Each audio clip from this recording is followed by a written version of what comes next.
नेपालमा first time यतिको film first time हेरे एकदम जय बलिदान एकदम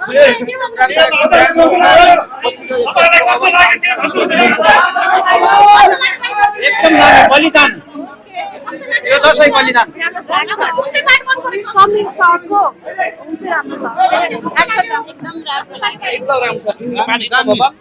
नेपाली यतिको पनि धेरै ठुलो कुरा हो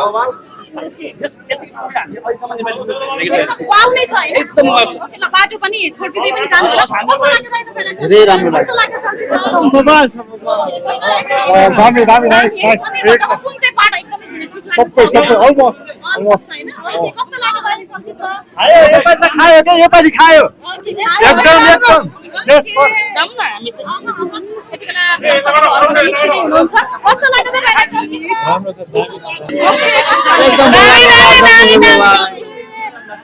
धेरैजना चलचित्र हेरेर निस्किँदै हुनुहुन्छ कस्तो लाग्यो एकदम राम्रो छ बलिदान 2 आवर्स भन्ने हाम्रो आशा छ है यत्रो राम्रो छ ल यस्तो फिल्म नेपालमा बनेछ एकदम दामी छ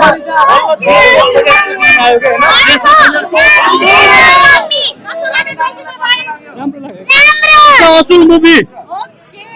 मानिसमा पढे फेमस सेकेन्ड हाफ धेरै राम्रो छ सबैले हेर्नु होला राम्रो छ ओके देखिराख्नु भएको छ एकदमै धेरै हलबाट निस्किराख्नु भएको छ म यता दिदीसँग जोडिन्छु कस्तो लाग्यो राम्रो लाग्यो दिन खोजेको सन्देश कस्तो लाग्यो एकदम राम्रो छ है धेरै कस्तो लाग्यो एकदम राम्रो आफ्टर इन्टरभल त बबाल एकदमै मन पर्यो पटकको एक्सन कस्तो लाग्यो एकदम दामी के एकदम आँखै नभर्ने के सकिहाल्यो हेर्नै मन पर्यो कस्तो लाग्यो एकदमै राम्रो छ है समीर भट्टको एकदम दामी एकदम मन पर्यो ओके कस्तो लाग्यो राम्रो छ ओके कस्तो लाग्यो भाइ समीर भट्टको एक्सन कस्तो लाग्यो कस्तो लाग्यो हजुरलाई कस्तो लाग्यो एकदम बबाल कस्तो लाग्यो ओके कस्तो लाग्यो एक्सन राम्रो लाग्यो फिल्म दामी छ नेक्स्ट लेभल छ एक्सन समीर भट्टको सबै चीज राम्रो छ हैन एकदम दामी मुभी छ दामी ओके ओके के भन्नुहुन्छ समीर भट्टको एक्सन कस्तो लाग्यो एकदम बब्बल कसैले टक्कर दिन ओके बेस्ट मुभी ल समीर भट्टको एक्सनलाई के एक्सन भन्नुहुन्छ में साउथ मुभीलाई फ्लप आउँछ ल ओके फ्लप आउँछ है ओके ल ठीक छ यति बेला बलिदान हेरेर निस्किँदै हुनुहुन्छ दर्शकहरू देखिराख्नु भएको छ एकदमै धेरै हाउसफुल रहेको छ दिदी कस्तो लाग्यो एकदमै राम्रो छ सबैजना हेर्न आउँछ है समीर भट्टको एक्सन कस्तो लाग्यो बब्बल छ बब्बल छ है ओके कस्तो लाग्यो हिरोइन नभएको छ ओके चलचित्र कस्तो लाग्यो नानी राम्रो छ है दाइ कस्तो लाग्यो राम्रो छ एकदम एकदम राम्रो छ एक्सन समीर भट्टको कुनै डायलग याद छ एकदम एक्सन राम्रो डायलग याद छ डायलग याद गरिएन राम्रो लाग्यो फिल्म एकदम राम्रो ओके भट्टले घुमेर चाहिँ मान्छेलाई कुटेको चाहिँ राम्रो लाग्यो कि हिरोहरुलाई एकदम काटेको चाहिँ एकदम समीर भट्टको एकदम राम्रो छ एकदम राम्रो आमा छोराको चाहिँ मलाई एकदम राम्रो लाग्यो नानी सबैले माया गर्नुपर्दो रहेछ आमालाई छोराले कसो कहिलेको मान्छेले हेर्नुपर्छ सबैले हेर्न आउनु पर्छ राम्रो छ है ओके यति बेला चलचित्र बलिदान हेरेर धेरै दर्शक जय महाकाली भन् कस्तो लाग्यो भन्न चलचित्रलाई के भन्न चाहनुहुन्छ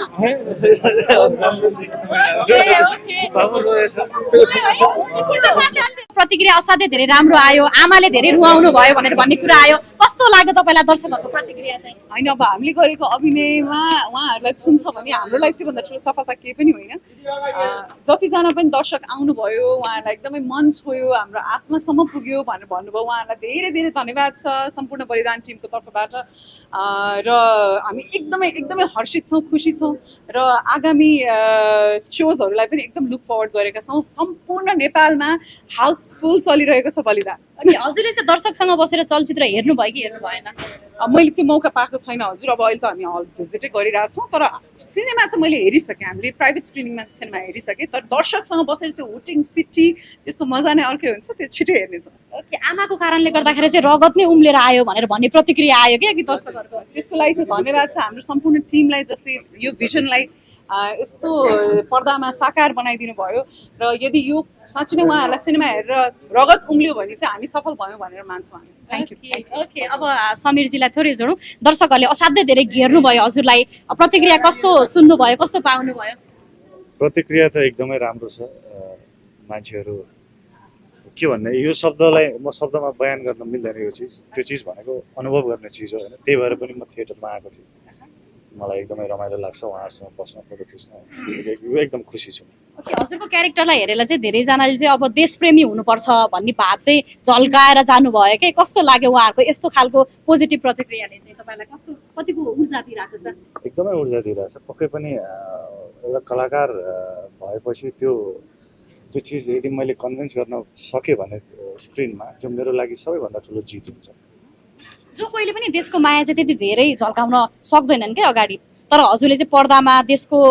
प्रतिको यो बलिदान दिनुपर्छ, देशलाई माया गर्नुपर्छ भन्ने भाव झल्काउँदै गर्दा धेरैजना चाहिँ हुटिङ दिएर जानुभयो। हजुरलाई त फोटो खिच्नको लागि पनि अघि एकदमै धेरै भिड थियो।